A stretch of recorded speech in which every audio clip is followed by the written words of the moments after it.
What is up, everyone? Brandon Ferst, aka First Report, representing the First Off the Bench podcast network. Everyone comes off the bench. We are first. Welcome into the most, or one of the most important call of post, or the original call to post here on the network that we have. Of course, we break down everything North American thoroughbred horse racing has to offer. Time for the Breeders' Cup, and of course, with me to break it down, as always, my friend and co-host, Raider Jim Martinez. You can find Mr. Martinez at Raider Jim 1090. Sir, we made it. How are you doing tonight? Did. Hey, I'm doing well. You know, here we are. It's like the good and the bad. It's the day before Halloween. It is sunny outside in San Diego, which you and I both love that. Don't need to have all the cold weather and gloom and doom and rain and all that. But now all these people are going to see the Breeders' Cup on TV, and that's going to do one thing. It's going to make housing prices go up. It's going to bring more people to the finest city in America, and rents are going to go up and stay up. So it's, again, there's the double-edged sword. But in all seriousness, here we are. We finally made it. It is the Super Bowl. It is the World Series. It is the World Cup. It is take them all and wrap them into one, and you've got the best thoroughbred racing event in the North America, bar none. And wow, we're so thankful to be hosting it right here. West Coast, the crown jewel of thoroughbred racing, Del Mar Thoroughbred Club, right up the freeway from us. Yeah, I completely agree. As you said, the Super Bowl, I do, think of it more maybe as a World Cup Olympic style, because we do see such an international flavor, which is great as a fan, maybe as a bettor. It just always seems like at the end of the Breeders' Cup, I look at myself in the mirror and go, it's always Aidan O'Brien. Aidan O'Brien always taking a little bit of money out of but you know what? That's what it is. It's very difficult to cover, North American horse racing, let alone, UK, European. And now we're getting to the point of that Japan is turning into, I think, a budgeting power in the sport. We're going to be talking Absolutely. A lot about Japan, mainly tomorrow. We are, of course, today recording Wednesday, October 30th, Halloween Eve, if you will. We're going to be talking about the Friday slate, Future Star Friday, all 2-year-olds here today. And then tomorrow we will break down Saturday's slate. Absolutely incredible stuff. I think $30+ million going to be handed out over the next 2 days, or over Friday and Saturday at the Breeders' Cup. And I think it's great for Del Mar. This is year one of back-to-back. They're going to have it again. And I think it's probably every 3, 4, maybe 5 years we're going to be seeing the Breeders' Cup here at Del Mar. Got to enjoy it. Got to love it. And with that, it is time to dive straight in. I do want to say, hats off to Del Mar. They're putting together, obviously, not just the Breeders' Cup, but they have a really, really very strong. I think we have one optional claiming on Friday and one optional claiming on Saturday, and everything else is obviously either a Breeders' Cup race or an ungraded stakes race. So, I mean, the best of the best truly are going to be out. We're going to be focusing on the Breeders' Cup side of things, but just wanted to throw that out there. The Breeders' Cup will get a little bit of a late start. At least during the day. It will be race number 6. Again, this is Friday, November 1st. Race 6, Del Mar. Of course, all of these are going to be grade 1s if I don't specify. And this is going to be for the 2-year-olds. It is the Breeders' Cup Juvenile Turf Sprint, as we say. We're going to be on the turf, going 5 furlongs for a purse of $1 million, which is the lowest amount of money we're going to be talking about the next 2 days in terms of purses. Raider Jim, I'm going to give you the first bite at the apple, the grade 1 Breeders' Cup Juvenile Turf Sprint. Yeah, this is really tough because, as you and I said before you hit record, you don't get a lot of information on these horses unless you do a lot of digging, which takes a lot of time. Mm-hmm. But I think we're going to give some pretty good educated guesses and considerations for the races. Juvenile Turf Sprint. Now, right now, morning line shows the 8-horse Icoro Siege, I believe, 7-2. Christophe Lemaire is the jockey, Hideyuki Mori is the trainer. Now, 7-2, but I got to tell you, not my favorite on my ticket. This horse has only won 2 races, ran 2, won 2, but one of those was its maiden race that it broke. So hard for me to look at that and say that's probably your front runner. The one I do like is number 7, Whistle Jacket. Whistle Jacket at 5-1. And there's that name, Ryan Moore, and who else? Aidan O'Brien. And I think what's in the back of my head is when you and I first looked at each other and said, "You like horse racing?" "Yeah, I like horse racing." And we followed that Breeders' Cup that year together.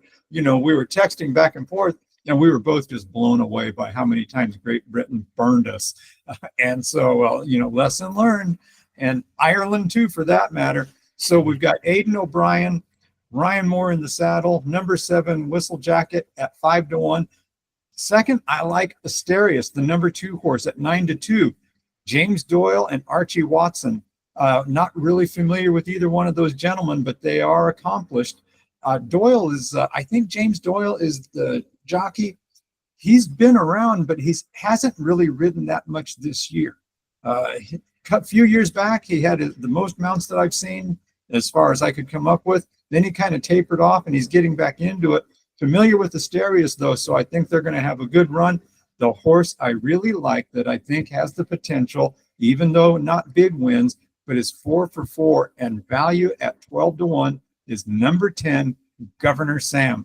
Paco Lopez, and has Paco Lopez, if you don't know him, this guy's already got over 1,100 mounts this year, you know, as some jockeys do.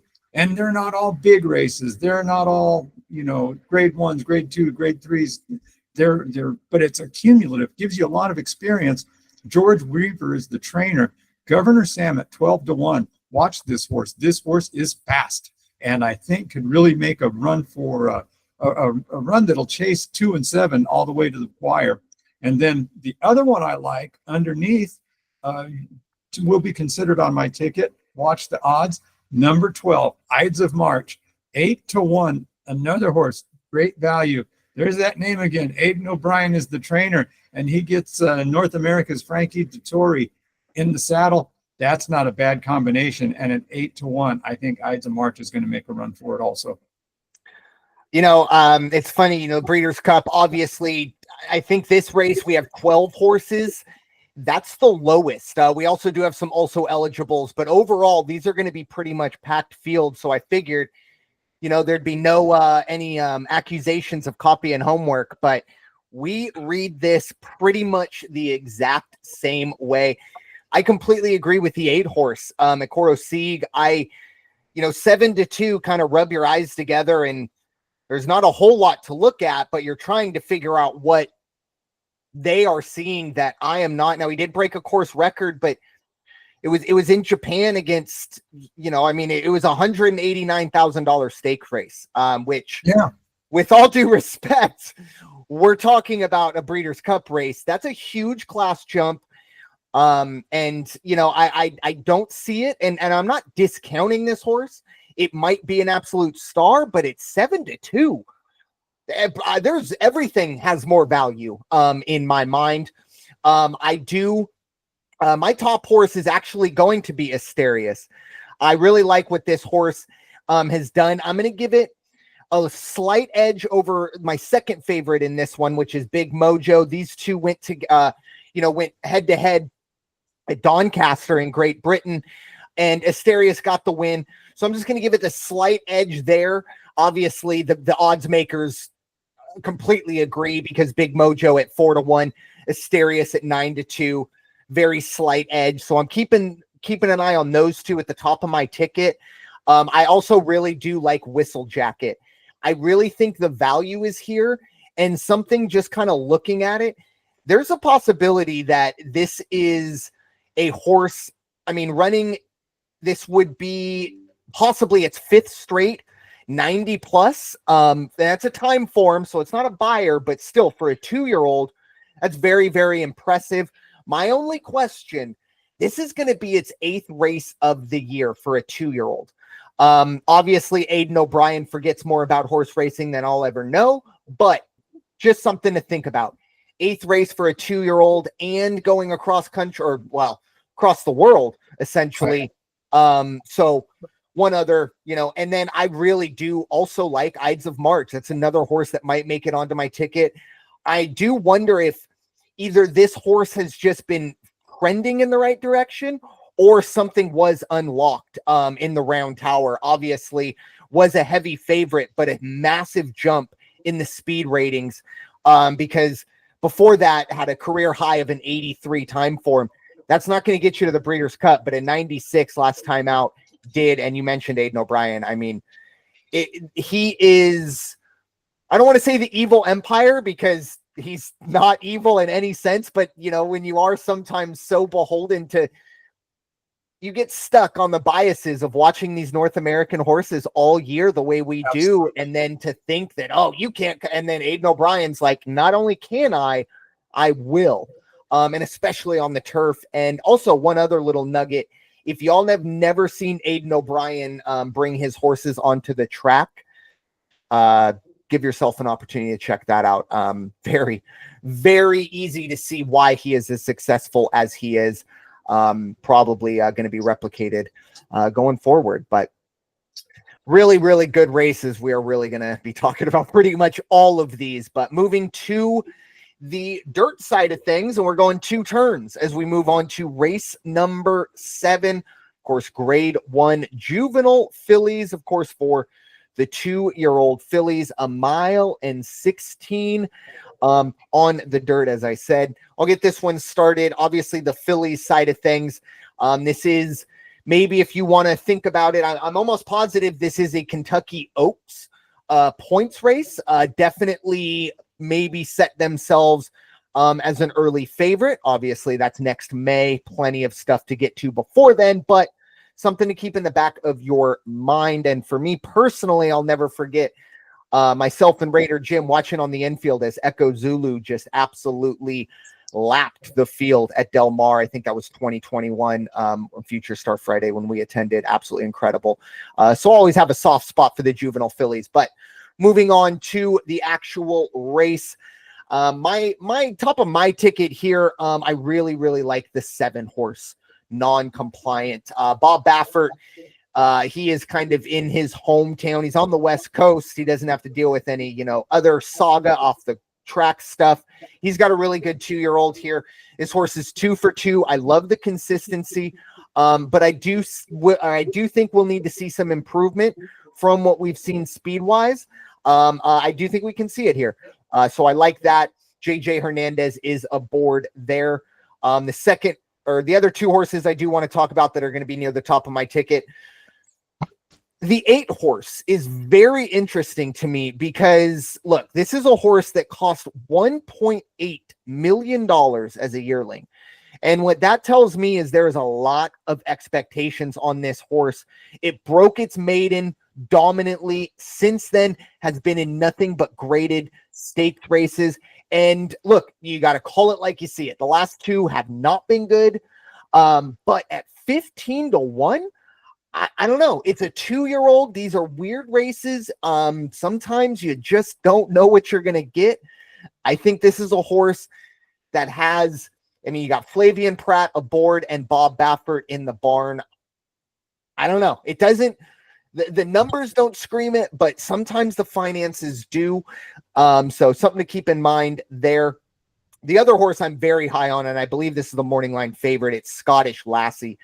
The only reason I put this maybe a little bit lower is just because I don't think there's going to be a ton of value. This is a horse that was very dominant in the Frizette, excuse me, which is kind of odd because it lost its maiden special weight. Wasn't terrible, but certainly, didn't perform as expected as the favorite. Ironically, lost out to 2 horses that are running here in Quick Kick and Snow White. So that just kind of shows you the level of that maiden. But really interesting there with Scottish Lassie. I just want to see a little more value.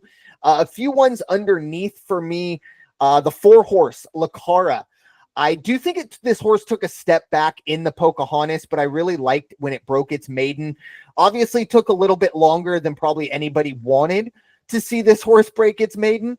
But I really got the job done in the Pocahontas, despite running, let's be honest, a very average race, still won. But I think that run in August at Saratoga, we can get close to that.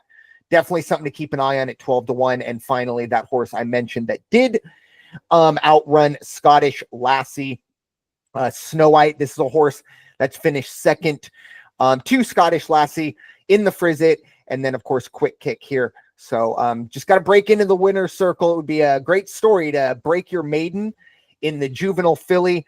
But at 15-1 might make my ticket. Raider Jim, your thoughts, grade 1 Breeders' Cup Juvenile filly.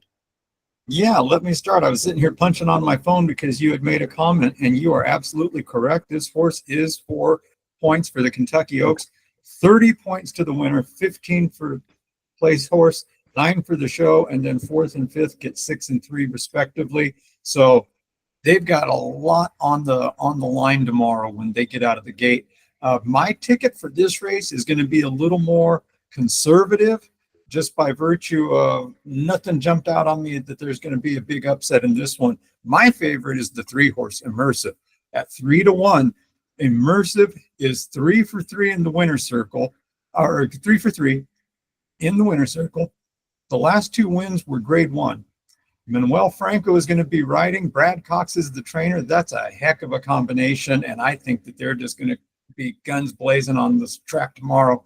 And then my second, real close, let's watch it go to the wire, number 7, Non-Compliant at 9-2. Juan Hernandez, Bob Baffert. I mean, these guys, they just literally probably get up and leave their condos in Del Mar or Rancho Santa Fe and head on over to the track and have a nice breakfast and then get on the horse. But I think number 7, Non-Compliant, it's either going to be the place or the show. 3 and 7 would be my combination on this ticket. I do like Scottish Lassie. Scottish Lassie at 5-2. Like you said, it's the morning favorite, Jose Lascano and Jorge Abreu. But at the same time, there's just something about the recent performances for Scottish Lassie. And I think that Immersive is really going to prove to be the top of the field in this race.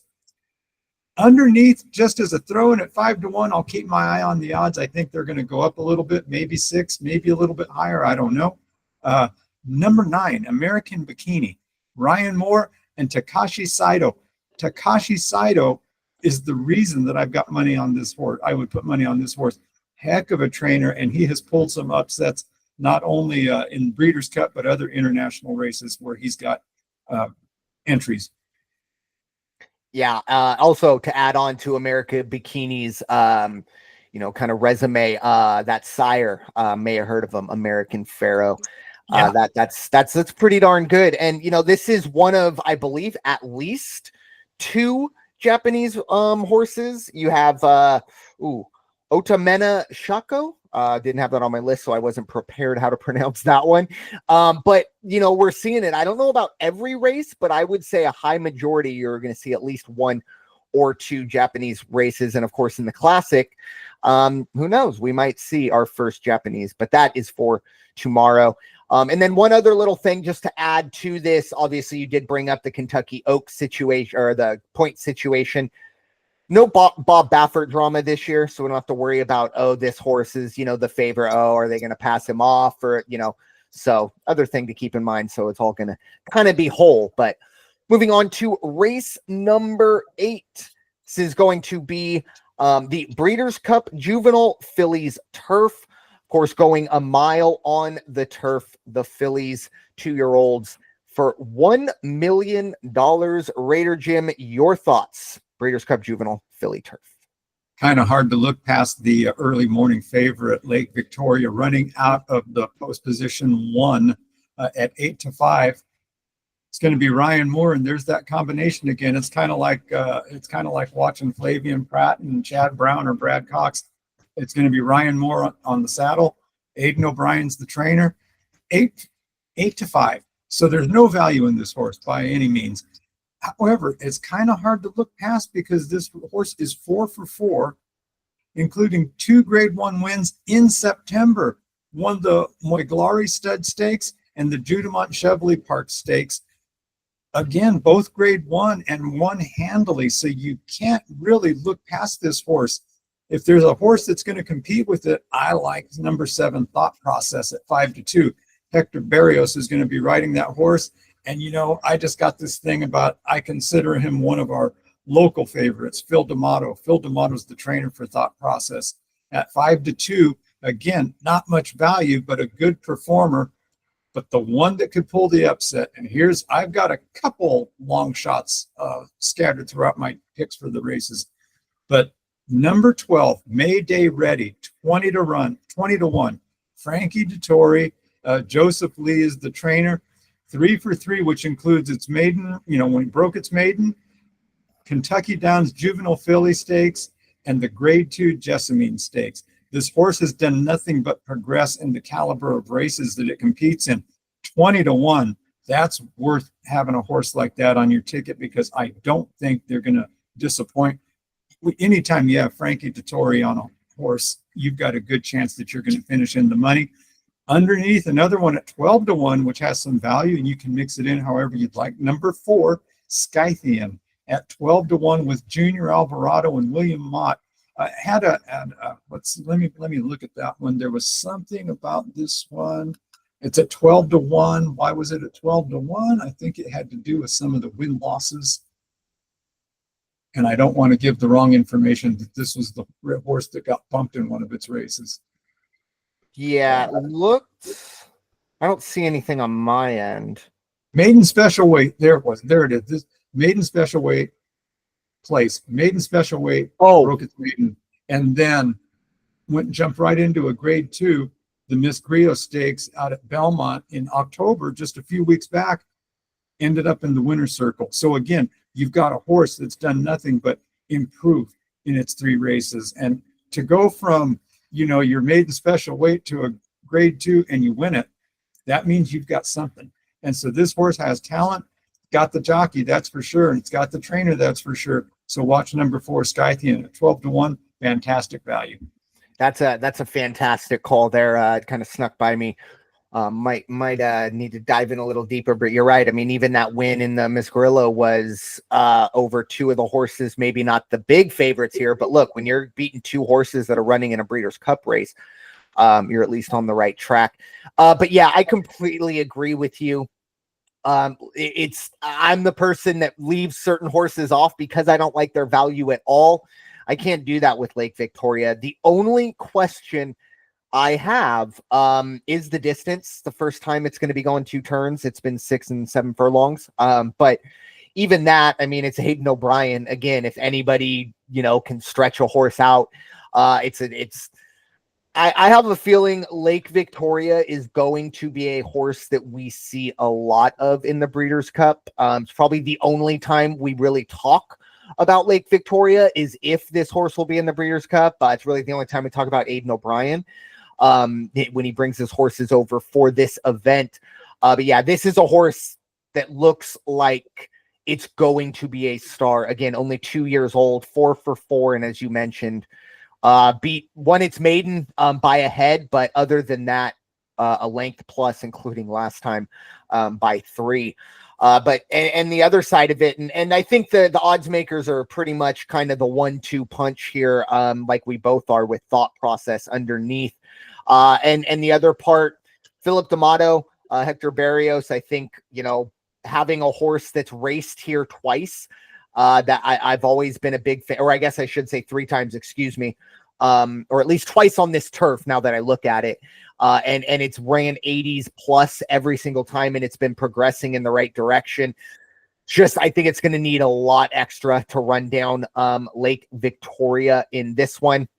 My kind of underneath or long shot, if you will, is going to be right outside Mayday Ready. It's Vixen. I feel like the top 2 horses, Lake Victoria and Thought Process, are going to be Thought Process. Yes, Thought Process. Sorry. But I think they're going to go 1-2. So you're looking for value here on this one. I think this is a horse that can get the job done. Obviously broke its maiden, and wasn't fantastic, but really did progress in the right direction, running a 79 in a Grade 1. Lost out in the neck, by a neck to, and one more time, which I believe we'll be talking about, or at least has been talked about, or It's been one of these cards. So I think Vixen can be one. Another one that was just interesting to me, and obviously you can't necessarily change the name of a horse, and it is an Irish horse, but I don't know if running a horse named Heaven's Gate is great, considering Del Mar is at most maybe 3 miles from the infamous Heaven Gates incident. I don't know. Maybe we could have given an exemption, one night only. It could have been known as the, formerly known as, or we give it a different name.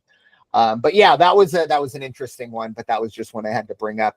No mind of anything like that, but I don't know. That was a head scratcher for me. But I think this is, in terms of the Future Star Friday, I don't want to say pretty cut and dry race before put my foot in my mouth, but of the ones we're going to talk about, I think this one, at least 1-2, looks pretty good. But try and find some value maybe underneath. So moving on to race number 9. This is a Kentucky Derby points race, and it is the Breeders' Cup Juvenile going. This is the grade 1. We are going a 1.16 miles. This is a $2 million purse, of course, for 2-year-olds.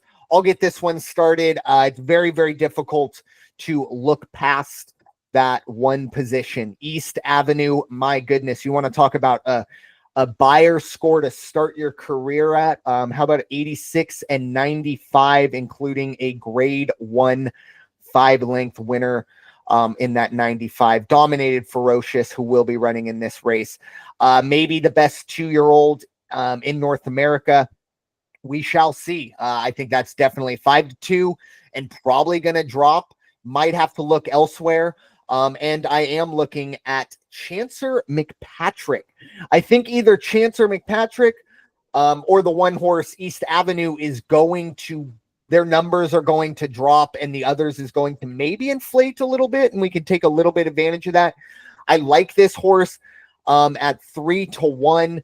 A lot of early speed in this race. This is the only horse that is Chancer McPatrick is the only horse that I think is going to be comfortable being off the lead. And sometimes that makes things very uncomfortable for some of the pace setters. Some of these horses want to be in the lead. And well, if you want to be in the lead, you're going to have to get going. And that might not be the best case scenario for some of these. And sometimes when I see a stalker in a race that has a lot of early speed, I like it, especially on the outside post. I think he's going to have an opportunity to, get settled in. Flavian Pratt, Chad Brown, can't really go wrong with that combination. And then finally underneath that, you have Ferocious. Obviously, this horse is going to need to take a step forward. 0-2 versus Chancer McPatrick and East Avenue. But my goodness, if you watch the maiden special weight back in August when this horse made its debut running a 96, 6-1, a lot of value here. Javier Castellano aboard as well. Jonathan's Way was one as well that did jump out to me. This is such a tough race to break down. This is one that you kind of have to look at the odds when it's all said and done about 5 minutes before that bell comes out, or bell rings, I should say. A lot of really, really good 2-year-olds in this one. Raider Jim, your thoughts? Breeders' Cup Juvenile. Yeah, we did pretty good there. We have the first 2 for sure. I just have them reversed. I have 10 Chancer McPatrick coming in first at 3-1. And again, it's like, okay, are you betting with your heart or are you betting with your head? Because I'm a big fan of Flavian Pratt, big fan of Chad Brown, and that combination always has me looking. But when you look and you see that the last 2 times this horse ran, it was in grade 1 races, the Hopeful Stakes and the Champagne Stakes, ended up in the winner's circle. So this horse is definitely going to be the competitive challenger to number 1, my second horse listed, East Avenue at 5-2. Tyler Gaffalone, Brendan Walsh won the Claiborne Breeders' Cup Futurity Grade 1 and won it handily. Now, the third horse I have listed is number 7, Gaming, at 8-1. First time I'm mentioning Irad Ortiz, not the first time I'm mentioning Bob Baffert, but that's a great combination. Gaming at 8-1 won the Del Mar Futurity, which was a grade 1, which is how it got into this race. And then we move on to my other horse, the fourth horse I have here, and it is number 6, the one I think can pull the upset, Citizen Bull at 10-1. Martin Garcia, Bob Baffert's other entry. Now, Citizen Bull also ran in the Del Mar Futurity, came in 3rd place, took the show position, started out at the 7th spot, kind of trailed back, never really got into gear, did make a good close because he wasn't doing well. Citizen Bull was not doing well, ended up finishing in the money, which was a good thing. Gaming did win that race. As I just said, Gaming won the Del Mar Futurity, so they're going to be going head-to-head again. But how did Citizen Bull, how did they react? What did Baffert do after it lost the Del Mar Futurity? Because Citizen Bull was the favorite out of the gate and in the Del Mar Futurity. Well, what did he do? A few weeks later, he put him in the grade 1 American Pharoah Stakes, and they won, ended up in the winner's circle. So this horse definitely has tenacity. We all know Bob Baffert knows what he's doing, and they've got that veteran Martin Garcia on the reins. Wow, this could be a real good race. It could, any one of those 4 horses, I think, has the potential to end up in the winner's circle. Yeah, and like I said, we didn't even really go over Jonathan's Way, who is a bit of a contender at 9-2. This is a very stacked juvenile field. I remember, a few years back when we went, I think it was Jack Christopher was kind of the talk of the town. I think he was a scratch, and it kind of opened everything up.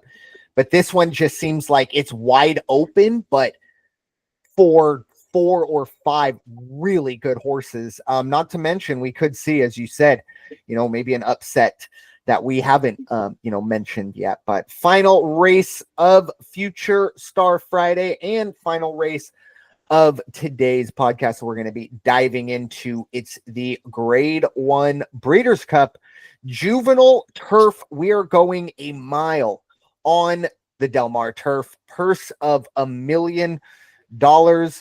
Raider Jim, I'll let you get the party started on this one. Breeders' Cup Juvenile Turf. Yeah, this is kind of a strange race as I look at it, as I get the overall picture of this thing. You've got 16 entries, and seven of the entries are at 20 or 30-1.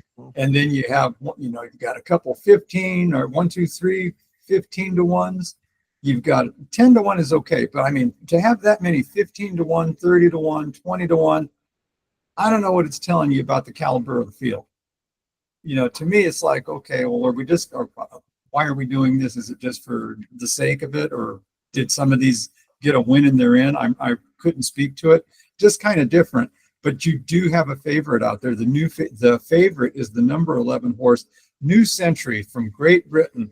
And, guess what? We've got another overseas contingent coming in here.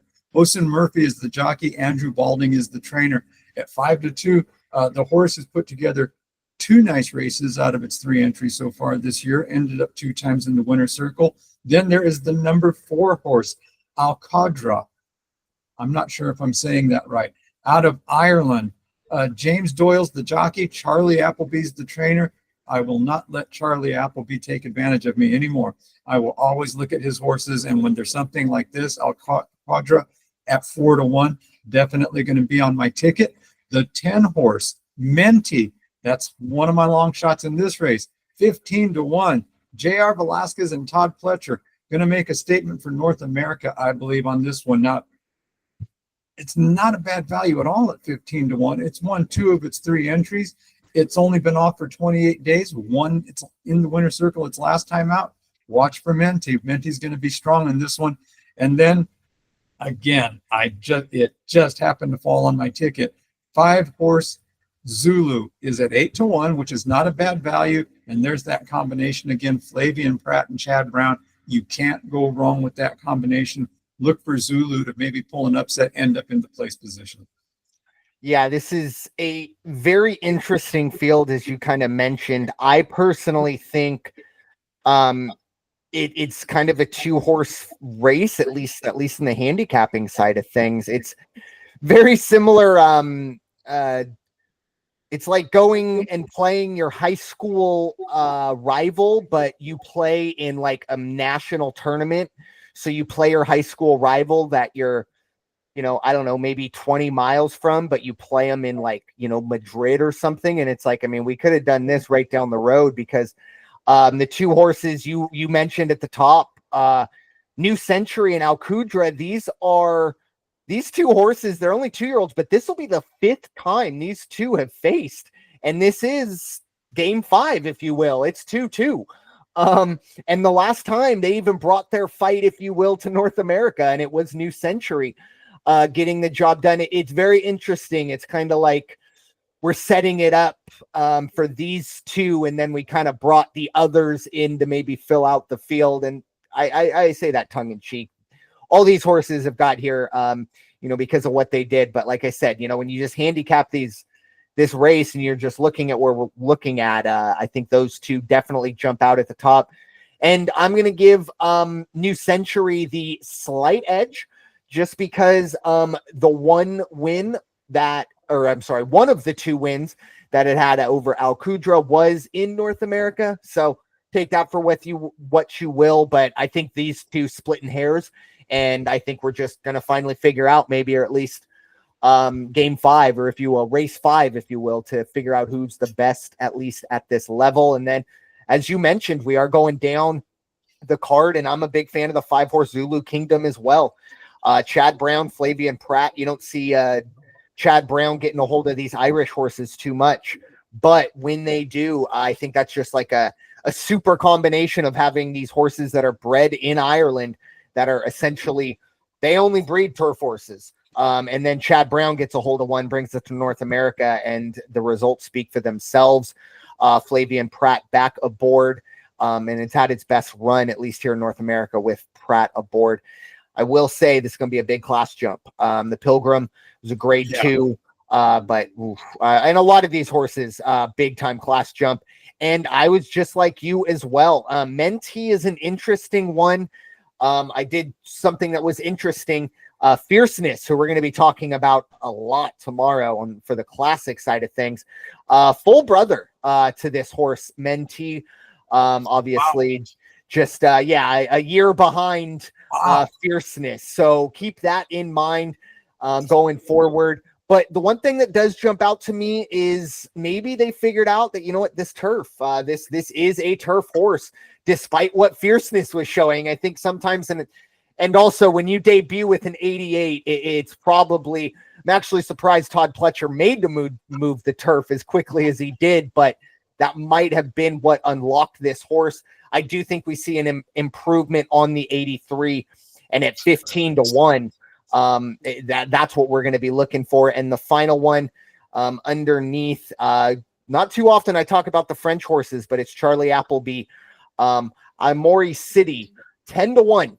I really do like the consistency and the progression here. But I think it will need absolutely everything to get in the money here. Total value pick.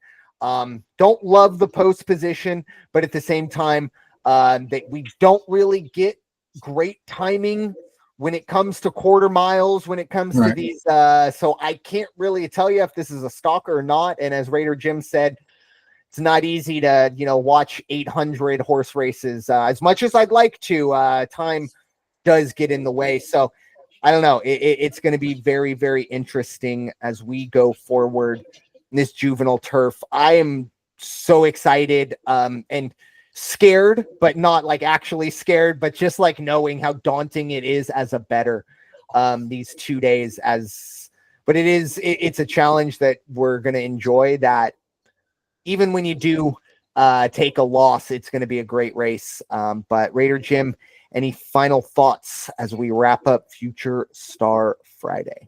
Did want to ask on that last race, the juvenile turf, if you even took a look at the 13 horse Henry Matisse. I did, and I was it's at 6-1. It was kind of surprising because it seems to have regressed over the last couple races. And how it's getting 6-1 is, again, we say it all the time. I don't know what they know that we don't know, or what they're reading that we're not reading, but that maybe Henry Matisse is going to be a surprise, and that's going to be your 6-1 value horse. So I'll keep an eye on that number. But did you happen to even take a look at it? I a cursory look, nothing that really jumped out. The 6-1 was a little bit of like, oh, okay. And sometimes you do just have to go, okay, maybe there is something I'm missing. My only maybe guess is I am seeing the blinkers are coming off. So maybe the odds makers think that's a big deal. Again, when it comes to these, British horses, it's not like they're North Korea. It's not like I can't figure this stuff out, but there's so much to dive into that's something to keep in mind. But you're right. I mean, it was 3 for 3 to start its career, and now, finished second and then didn't make it in the money last time out. And the other thing, the concern for me, or the question, how did it get 6-1? Maiden weight, winner circle. Railway Stakes Grade 2, winner circle. Coolmore Stud Grade 2 Stakes, winner circle. Then and jumped to a Grade 1, placed. That's not bad. Then ran another Grade 1, came in 5th. So to me, what it's saying is can't compete on the Grade 1 level. And this is Grade 1 of Grade 1s. You do have levels to the Grade 1s, and this is the top of it. It's sometimes I do wonder if, and I don't know if the workouts just aren't posted or they're not working out here, but it's very rare to see any workouts from any European horses. And again, I don't know if they're just not working the horses out, or for whatever reason they don't make it into the forms. And sometimes when I don't see workouts listed and I am questioning the odds, wonder if maybe there's something in the barn that's, that the layman, or, if you're not in the know, you don't know, if you will. But it's 6-1 is very interesting, especially considering, you do see a lot of horses here. And what is this is, Zulu Kingdom. I couldn't believe that horse would be put below this in the odds side of things, but I don't know. It's going to be very interesting to see, but I just maybe a quick glance. But now that looking a little deeper, it is a little more perplexing that it is 6-1. Yeah. But final thoughts there, Raider Jim. Final thoughts, man. I can't believe we're here. It seems like we were just talking about it last year when it was at Santa Anita, and then we were both excited when we found out it was going to be at Del Mar 2 years in a row, not just this year, but also 2025. And wow, by this time next week, we're going to be doing our recap on how everything went for us this Breeders' Cup weekend. And we'll be talking about I'll be thinking about the end of the World Series. I know you just as soon not talk about the World Series. And now when we talk football, guess what? We're going to have to start talking about the teams that are already looking at a playoff picture and working on where they're going to be seated.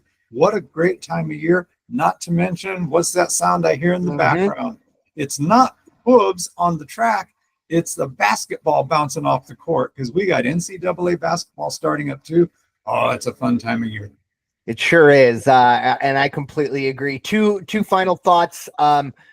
This will be coming out Halloween, or try to get it out tonight, but probably will be coming out Halloween night. So if you are listening to this, do make sure, really every night, make sure you are being very aware, especially on Halloween. A lot of little ones running around in can't see too often or too easily out of those whatever SpongeBob SquarePants or whatever the hot new costume is. That just shows you how old I am. But so yeah, just keep an eye out. Obviously, as always, never drink and drive, as we do get, of course, closer to the holiday season. Something you need to think about every day, but especially around the holidays and Halloween as well. A lot of little ones running around. And then the other side of it, look, we're like, 6 days away from, the day I think we've all been dreading, Election Day. And as much as I, don't like politics and things like that, I do implore you to get out there and vote, or mail in your vote, or at the very least put some effort in,